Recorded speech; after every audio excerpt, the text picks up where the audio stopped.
And welcome to the very first episode of GET'em ONSIDE. Get him on side! I'm Nigel, And I'm C.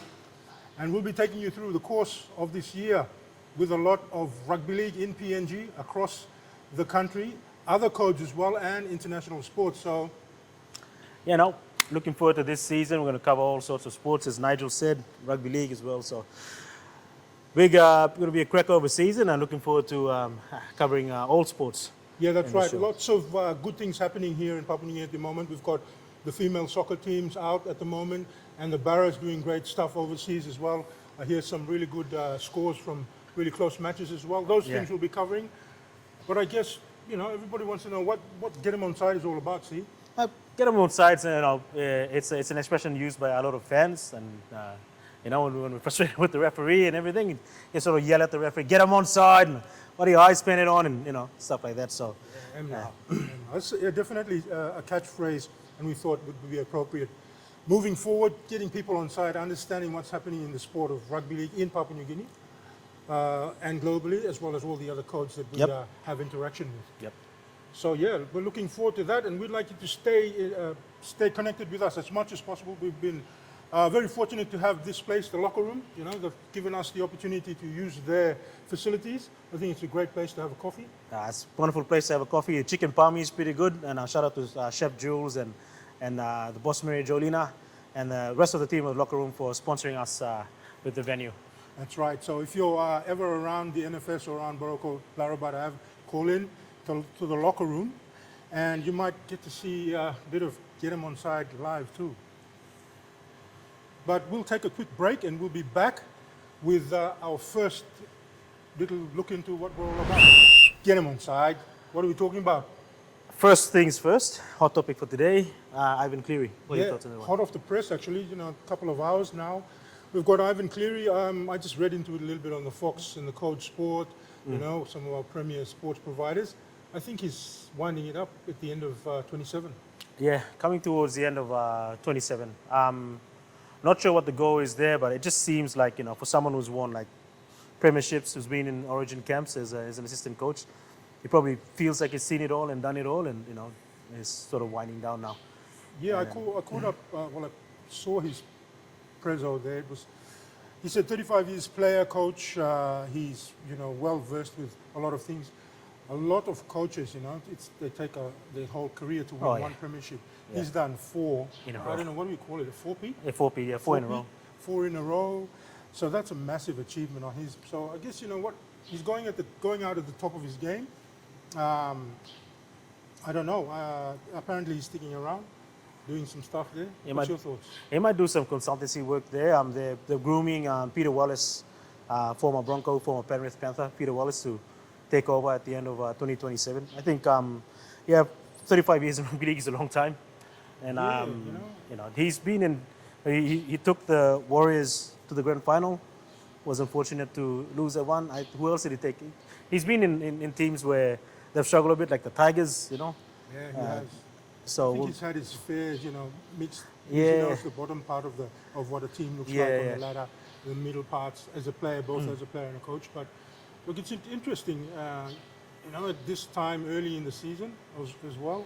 Do you think there's a little bit of pull factor with his son moving on potentially? Oh, 100%. I think Nathan moving on, it's not just Nathan, it's going to be like the players have come out, publicly and have said that they're probably looking at the options at the end of 2027. Isaiah Yeo of all people coming out and saying that, I have to look after myself, look after my family.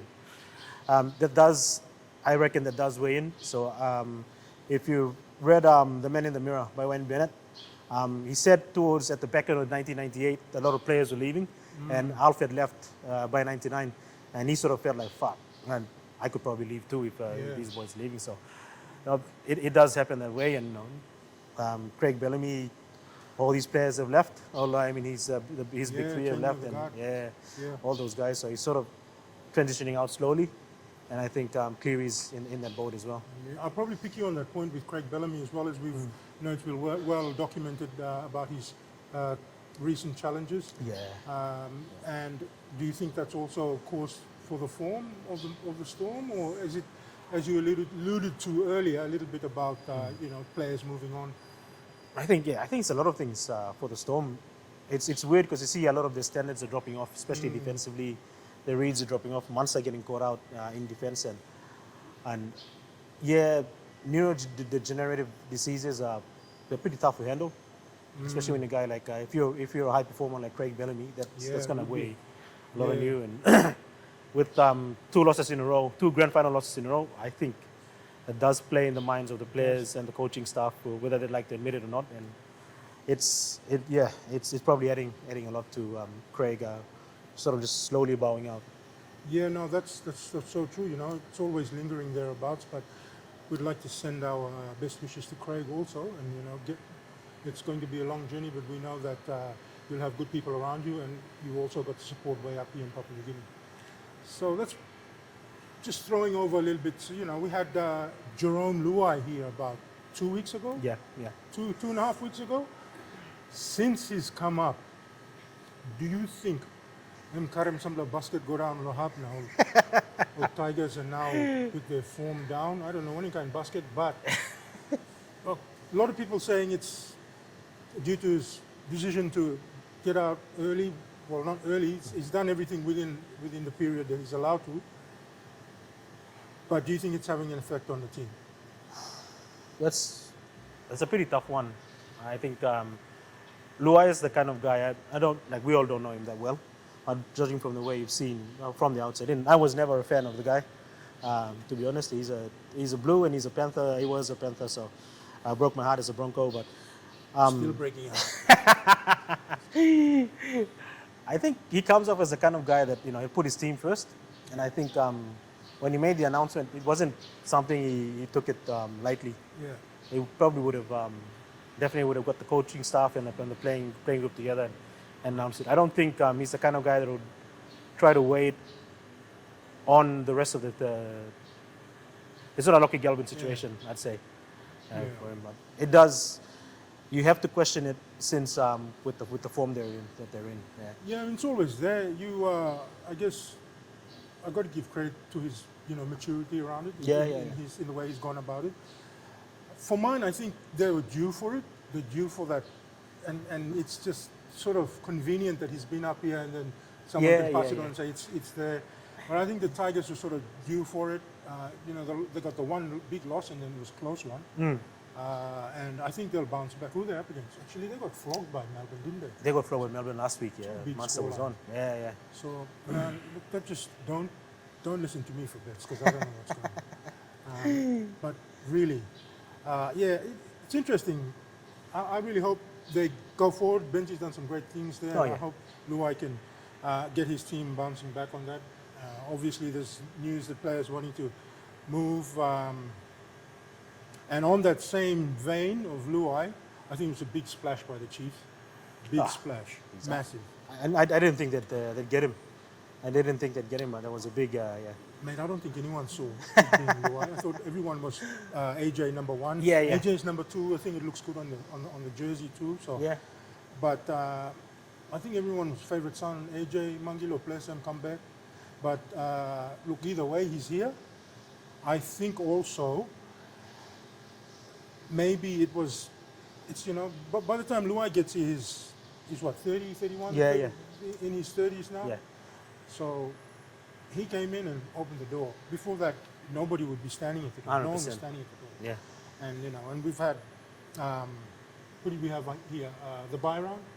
We had the Byron, we had James Graham and his crew, Levels, Mason, William Mason. You guys need to be on this show, right? So we can, you give us a little bit of tips and we'll tell you the ins and outs of Port Moresby. Not those places, but Can't plug the White House. So look, that's opened the floodgates. A lot more talk is happening, but it's interesting to see how the Seas are. The Seas, yes, the Chiefs are going on. We call them the Seas. But what we'd like to do moving forward, hopefully we can get, is we'd like to get some of the Chiefs, hierarchy on board, on board, and they can share their thoughts and how they're moving forward with things. That would be great for us. But look, we've had a little bit of chit-chat here. We're going to call it a little break for a moment, and we'll be back on the next segment. And welcome back to the third segment here at the Locker Room Cafe. at the NFS. Thanks again to them for allowing us to use this space. But we're here now for this segment, which is an important one. It's for the Code of the Week. And I think we should give a lot of credit and a plugging towards our Barras at the current performances and what's happening there. See, you know this outfit very well. So, you know, no better place to start. Yeah, it had a bit to do with the Bears. The Bears are selling pretty well at they're playing in the EAP. It's the East Asia Pacific tournament. So the qualifiers to get into the World Cup. So qualifiers to get into the qualifiers. So where are get they into at the World moment? Cup. So they're in Japan now. They've had a good couple of games. Shout out to Tony Ura, scored his second century in T20. That's massive. Yeah, that's massive. And that's a hard Yeah, feat. yeah, yeah. I mean, let alone, you know, get out there and hit one. And he's got 200s in Yeah. T20. 200s. Of how many balls? I think it was 106 of 76 balls. I'd have to have a proper look at that. And they beat Korea by 136 odd runs. And just today they beat Samoa by 2 runs. Yeah, you said that was a close one. So what did that look like? It was neck and neck. Probably about Samoa had 1 ball remaining to win, and PNG had 2 runs to win. You know the odds are pretty high, but you know Ale now he's a bit of a Glenn Maxwell kind of character. He took the punt and smashed the ball for 4, and PNG ended up winning that one. Yeah, with 2 runs. So. With this recent result, this morning was it? Just this afternoon. This yeah. afternoon, where does this place the guys? So from this, I think they're in after this they'll be in the Super 6, and then the Super 6 sort of like a final format in cricket, and they sort of play each other around, and then they make it all the way into the grand final. Winner, I think, I probably have to do more research, but the winner goes into qualifiers before that to get into the World Cup. So a bit of a tough road for the Barras. We'll get back on that research. We'll get our number one producer, director, and everything up. You'll be able to have a look at that while we have a quick chit chat. So, the 6 teams. Who do we know who they are at the moment? And who's possibly going to be a good, you know, of the top? Off the top of my head, I'll probably give you the wrong one, so I'll probably get back to the producer on that one. But it's it'll be Japan, PNG, Vanuatu, or a bit of our rivals. We've got a good rivalry against the Vanuatu, for a long time now. and then Samoa. And I'm not sure the other 2 are, but yeah. That's awesome. And again, so the women's team or the under-19s are away, or are they back now? I think they're back. I probably have to do. It's poor research for me, but probably have to do. Yeah. Better you than me. No, good. Yeah. No, under-19s, I haven't really checked up on them. They did host the EAP here in Port Moresby. They played Vanuatu, Samoa, I think Indonesia, and I think that's it. Those 4 teams, they had mixed results. So it wasn't they didn't have a fun tournament, but it was sort of like a learning curve for them. So Yeah. Silent, I think, you know, the code of the week. I think cricket, and I think the silent achievers. Yeah. Whilst rugby league gets a lot of the attention, publicity and funding and everything like that. You know, I think cricket does, and with the people that they have and the players, they do an immense job to keep PNG up there in the international stage. Oh, they do. And another one too, I think of recent too, is our female Billums. You know, they've gone away and they've done some great things in soccer as well. So it definitely shows you the caliber of talent that we have when we put them into programs on regular, as you know very well. Yeah. We get them involved at an early age. You know, as that old cliche was saying, the sky's the limit. Is that even a cliche? Yeah. Yeah, look, so there's some good codes happening there. All codes are good, I think. I mean, we're going to try as much as possible to try and give them some light as well. You know, I think there's been some kickboxing happening. We'd love to have Sheila Yama on this program as well. She's been doing some great things for women's boxing. I think for the code of boxing in PNG too. So, did you have any other thoughts on some codes that were interesting to you, or? I think the code of boxing, an old friend of ours, Dr. Candino, is running the show with boxing at the moment. So Yeah, Docky. pretty keen. Docky, Dr. Panadol. Yeah, Docky's. Put that on. Cut. Dr. Panadol, yes. Yeah, now he's done some great things in the boxing scene. So He's really keen been, on he's been a great servant of yeah. sport, I think, in general. Yeah. Between rugby league, he's been with Defence and Vipers forever. And Yeah. we won't have this thing like we just give him a red flag. Yeah. Anyway, so lots of good things happening in different codes. If you're interested, if you want to talk to us, let us know also. Reach out, and we're happy to have you on, and you can share what interesting things are happening in your code. Send us a DM. Send us a DM. Send him a DM. Don't DM me, no problem. No, the page. Other Nah, page, yeah. Send a DM to the page. Get him on side. Welcome back to the show. Now we're into the meat of the show here. The main segment that we want to talk about is the Chiefs. We already talked about the Chiefs, but we really want to do a deep dive into what the Chiefs bring, and especially we start with the Luai signing and the impact it brought to the Chiefs and the nation as a whole. So there was all this talk about it being it'll be too unsafe, the logistical nightmares of playing in PNG, and then all of that, and all of a sudden they've got a marquee player. So what are your thoughts on that, Nige? Yeah, marquee player, absolutely. I think, as I said a little bit before, big splash. So that in itself was something that opened the door. People were at the door. People had their own thoughts. Obviously, we get a bit of a bad rap for the things that are happening here in this country. But I guess we're no different from any other country who has their issues. Ours are probably a little bit more highlighted and magnified. However, that aside, Luai's come on board. We've got Alex Johnson now. Yeah.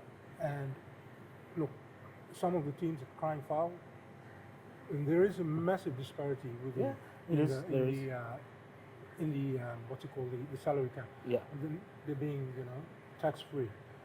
So a lot of clubs can't compete with it.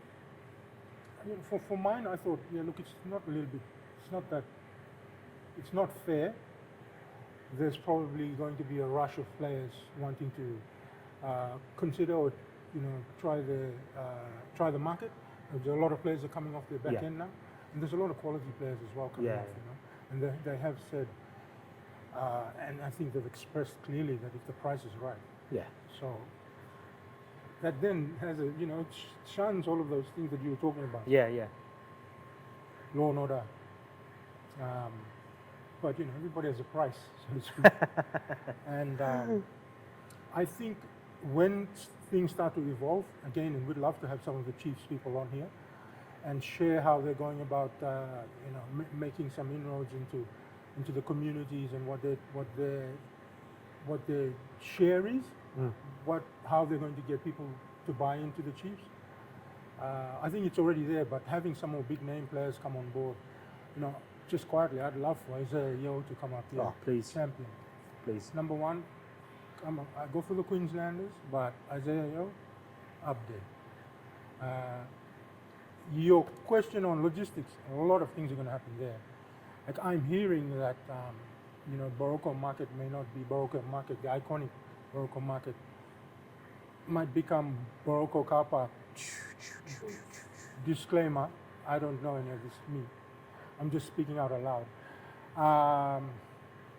Uninformed. Also, logistically, moving people around this Boroko area is going to be a massive challenge. And getting players from their residential area and moving around, but wherever there's a challenge, there's an opportunity, I guess. So, for those businesses in the security and logistics, I guess there's a great opportunity for a little bit of business happening around this time and moving forward. What are your thoughts on, how things are going to move forward? I think the positives would be like infrastructure. I think they're putting a lot of money into the high performance center, and there's a lot of things going on outside rugby league, but it's inside Port Moresby as well. They've cleared out 2 Mile and 5 Mile and a lot of areas where there were a lot of settlements and all that. So all of that's being cleared out, and whether it's in line with the Chiefs coming, or whether it's just progress of a nation slowly building and working its way up, trying to be a tier one nation. It's sort of part of progress, and I think the Chiefs coming in sort of accelerates a lot of that. Being better, being different, building on top of what we already have. Yeah, no, that's absolutely right. The NRL's obviously gone and done a great Oh, yeah. detail of work to allow this to happen. So, Yeah. and we thank them for that. PNG's obviously a rugby league crazed country. We love our rugby league. Whether you support a local team or you don't, everybody has a Blues or Maroons Yeah. shirt or supporter. So having them there, I know they would have done a lot of due diligence. And yeah, there's a little bit of talk about the politics and geopolitics involved, but the opportunity is here, and it's something that we can really jump on board and make it ours and make it successful. It's not just a game that belongs to the Australians or whoever. It's here. We've played it for forever. So why not grasp it and make something good of it? Not just on the field, but everywhere else that you can make the opportunity. On these NRL clubs having a whinge about PNG having an advantage, aren't they getting like 4 million? Yeah, apparently they got a cut from that however much million that was, I think it's 600 million or something that was put aside. But it's not all for PNG, and it's not all for for the Chiefs. It was something that was done for the Pacific. So a lot of the other Pacific countries also get a share of it, as well as the NRL team. So, I guess it was good until they saw the impact of the Luai thing. So, each to their own. I guess they can be filthy. And on the point about the Pacific, I think it's important to get that Luai signature. It's such a talisman for the Samoan boys, and with that signature on the Chiefs contract, there's a chance that we could get more Pacific Islanders in the team, like tier one Pacific Islanders. I hear Spencer Lenew's interested, Dusoso Ali'i, he's interested, Joey Manu could be interested. So that it's a good probably a lead to pull the rest of the Pacific into PNG as well. And also, prior to it actually happening, I think the Fiji coach sat here about a year ago and said, look, if it does happen, we'd love for it to consider the rest of the Pacific. So, we've got the rest of the Pacific, Melanesia, Polynesia, having an opportunity to be in this team and make it a true Pacific team apart from just PNG. And again, having the Chiefs guys here and sharing what the next 5 to 10 years looks like in terms of development pathways, where we get our homegrown players in there or through development contracts or actual contracts, full-time contracts, is something that will happen down the line. At this point in time, to your point, it might mean that some of the Polynesian players or of descent want to put their hand up because they find that there's an affinity. There's something. The connection is here. Panti tumbuna boltu karam Bible can be potusha. True. Gutola benim come back in. Find something. Yeah. And on safety, Jared Hayne, during the World Cup. Oh no, Pac champs last year. Yeah, Pac champs last year. Jared Hayne, Kalalo Taxi, Wakai left the whole market. Stuff like that. He's going into second hands. He was just doing his own thing in and around Pom, exploring Pom. No security, on his own. Those dodgy blue and yellow taxis. That is not comfort taxi, but one of those dodgy ones. But. Yeah, look, I think again we the rest of the world likes to paint us as one of the most dangerous countries in the world. I mean, there's a war happening somewhere else. Yeah, we have our issues, but who doesn't? Yeah. And if anybody who would get mobbed by knowing who he is, Jared Hayne was able to move around. I think sometimes the misconception, that you will get harassed. You most likely get treated. The doors are open for you, and you can go. And someone want to carry your bag, And so you want to do this. No. Don't give them your bag, but cut them, make sure that's But I think the misconception is that, rugby league, not so much rugby league, but the law and order issues in this country can sometimes what's the word I'm looking for? They exaggerate. They Over-exaggerate the actual things, Oh, yeah. the good things that are happening in this country. And there's a lot of good things Oh, happening in this yeah, country. yeah. And sports is just one of those ways which we want to get our people in our communities to get on board and change their lives through the opportunities that they have through sport. Be it rugby league, cricket, soccer, and make an opportunity of it and do something after from using the sport that they're in to be a sport. Kicks and he could score! Oh, how about that? All right, let's have a look at the play of the week. This play is it's a bit of a heartbreaker. This is a try by the Cutters from the winger. Towards the back end of the first half, we had him down 14-10, and with about two and a bit to go, they come up with this banger of a try. Here. Go for. Here we go. Rivet. The cutout pass. Petzner. Grubber kicks and he could score. Oh, how about that for some quick. Yeah, good one. Yeah, it's definitely the athleticism around the players these days. And to get it on the outside foot as well, I think he clips it with his left foot as we see here, and then he gets right around Miles Bunham. Probably not much Miles could have done, I anticipated such a piece of play, but it was just good athleticism again by the level of the players that we have these days. And I've got to give him the credit too for the awareness to see that, it was either bouncing out or on the foot and in the try line for it. So that was a turning point, you say? Yeah, it was a turning point. We were up 14-10, and with about 2 and a bit to go, I think we gave away a couple penalties in our half over here, and they got themselves a repeat set off the back of this, and then again with this play, more of a misplay, isn't it? Because they go for block shape there. You got the lead runner there, and then 3 out the back here, and just decides to go for the out ball to hit his winger, and it's a missed pass. It was a very windy day as well, and then puts the ball, gets around Miles Bunham, and just grounds it in the corner there. Turning point for the game there. Cutters take it from there and go on to win the match against the Hunters. There's some fair strides he took there. I think his name's a little bit too tricky for me to pronounce, but I think Peter, was it? Luke. Look, I can't even remember his name. Luke. Pietz. We'll put it on screen. That name down the bottom, that's the guy. But I thought really, again, athleticism, like to take a couple of strides, to read a misplay and then come up with the pie, with the meat pie. I think also at this juncture, want to give credit to the Hunters. It wasn't the result that they wanted. They're struggling, but they put up, a reasonably good effort. Probably didn't hold off, and everyone's going to be a critic. You're entitled to your opinion, but look, give them the benefit of the doubt. They're still working around improving themselves with in the little 1%ers to make sure that they're prepared every week for the weekend. Yeah, this is a team that's learning to get in the groove of the speed of the Rack and Q Cup.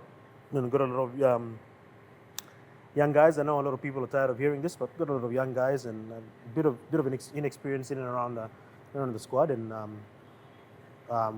we just need to just chip away, take it week by week, and work on building our combinations as well as building good habits, making sure that we're sticking to our structures and our game plan. And when we stick into our game plan, we end up winning, or we get very close to winning. So in the first half, we were very dominant, and that's off the back of maintaining pressure. Mm-hmm. And by the end of after that try, we were about 17 from 18 sets complete. It was 94% completion rate at the end of the first half. But you won't complete much if you don't have the ball in hand, and that's where we sort of fell off the cliff a bit. And it's growing pains. You know, we It have would to. be, would Yeah, be. I mean, you know, there's not much more you can do, but just be around the players and yeah, get them mentally prepared for. I think physically they're there. You know, Yeah. I think mentally also. It's just, okay, you've got this far. The result was as such. Keep moving forward. they're staying in the game. And, Yeah. yeah. So on that, this weekend the Hunters have, The Magpies. and that's South a game, Logan. Saturday game. Sunday game? Sunday game in at NFS. It's a home game in South Logan. Anthony Milford in South Logan. They've got a couple changes in the lineup as well, so they're going through a bit of a ringer in terms of squad turnover. I think it's more of a Broncos thing than it is an Yes. injury thing. But Yes, Broncos has been depleted, so they're taking yeah, sort of moving between Burley and South. South Logan and Winner Manley as and well. Wynnum, So, and Wynnum. well, yeah, looking forward to this So one. that's a Sunday 3:30. Sunday 3:30 kickoff. Yeah. Sunday 3:30 kickoff and a 1:15 kickoff is the NYC game from the National Pathways. So if you're doing nothing on those days, there's one on Saturday as well. Get out and see some of the young talent that's coming through from our different regions. It's exciting stuff, especially now that we see that some of these players might be filling in some of the spaces moving forward. That's if you've got nothing to do on Sunday. Otherwise, we've pretty much come towards the end of our show for episode number 1. We thank you for making time to be with us here at the Locker Room Cafe. Get him on side.